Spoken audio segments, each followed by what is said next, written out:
Terlihat sosok wanita yang keluar dari mobil silver di hari pembunuhan Subang. Dalam rekaman CCTV di lokasi terlihat sosok wanita itu membuang sesuatu di tempat sampah. Seorang wanita dan mobil Avanza Silver saat ini menjadi bukti baru dalam kasus pembunuhan di Subang. Bukti itu terungkap setelah kepolisian menerima hasil rekaman CCTV di hari pembunuhan Tuti Suhartini dan Amalia Mustika Ratu di Subang. Terdapat fakta bahwa ada seorang wanita yang keluar dari mobil Avanza Silver di hari ketika Tuti, 55, dan Amalia, 23, dibunuh. Mobil Avanza Silver itu berhenti di depan tempat pencucian mobil yang tak jauh dari kediaman Tuti Suhartini dan Amalia Mustika Ratu.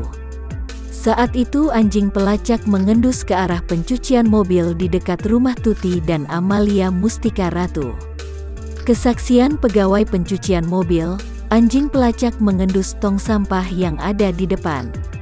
Setelah ditelusuri lewat CCTV yang ada di depan pencucian mobil, menurut pegawai, ada pergerakan yang mencurigakan dari sebuah mobil silver di hari pembunuhan Tuti dan Amalia Mustika Ratu, Rabu, tanggal 18 Agustus tahun 2021.